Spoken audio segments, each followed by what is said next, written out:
اعوذ باللہ من الشیطان الرجیم، بسم اللہ الرحمن الرحیم۔ یہ بہت ہی اہم سوال ہے اور ہمیں لگتا ہے کہ باوجود ہمارے اہل سنہ ہونے کے لوگ ہمیں ناسبی کہیں گے، کیونکہ ہم نے یہ سوال نیم رافضیوں یا نصف رافضیوں سے پوچھا۔ تو ظاہر بات ہے کہ ان کے پاس ایک طریقہ ہے کہ فوراً ناسبی کہہ دیں، خواہ وہ قطعاً اہل سنہ کے عقائد پر ہو،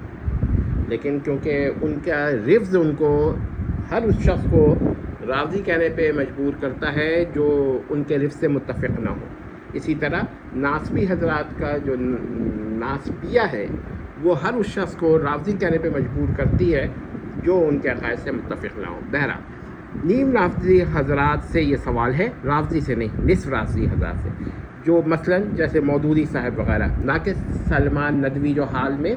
آجہانی ہوئے ہیں، ان کے بارے میں نے سوال نہیں کرنا، کیونکہ وہ تو رافضی ہیں۔ وہ حضرت ابوبکر اور حضرت عمر پر بھی کھل کر کہتے ہیں کہ رسول اللہ کی انہوں نے مخالفت کی آخری وقت میں، اور یہاں پر مودودی صاحب اس حد تک نہیں گئے، لہٰذا ان حضرات سے جو مودودی صاحب کے ہم نظریہ ہیں۔ دیکھیے، آپ حضرات اتنا تو مانتے ہیں کہ سیدنا عمر رضی اللہ تعالیٰ عنہ پر گھر جلانے، دروازہ گرانے اور اس قسم کے ناقابل بیان جرائم منسوب کرنے کی روایات کاذب ہیں۔ میں صرف ان دو روایت پر ہی بات کروں گا، کیونکہ آپ ہو سکتا ہے کہ مزید آپ کہیں میں یہ نہیں مانتا، وہ نہیں مانتا۔ اس کو تو آپ مانیں گے نا کہ حضرت عمر کے جانب جب ان کی دھمکی کا ذکر ہے، اور یہ جو ہے یہ ساری روایات جو ہیں باطل ہیں، دروازہ گرانے یا اس طرح کی باتیں، اتنا تو آپ مانتے ہیں نا۔ اب ہم آپ سے سیدنا معاویہ کے خلاف ہر وہ روایات کو کاذب قرار دینے کا مطالبہ کرتے ہیں جو اس روایت سے اسناداً کمتر ہو یا مساوی ہو۔ اگر کوئی روایت اس سے برتر یا بہتر ہو تو فی الحال یہاں اس کا ذکر نہیں ہے، کیونکہ ہو سکتا ہے کہ نصف رافضی حضرات یا رافضی حضرات کہہ دیں کہ بھائی ہم اس سے بہتر روایت کو تو صحیح سمجھتے ہیں، مگر اس درجے کی روایت کو صحیح نہیں سمجھتے۔ تو اب ہم نے ان سے یہ سوال کر دیا، اس کا جواب دیں۔ یہاں پر مودودی صاحب کے اس سوال کا بھی جواب ہو گیا کہ مورخین کو کیا ہو گیا تھا کہ جھوٹی روایات نقل کرتے تھے۔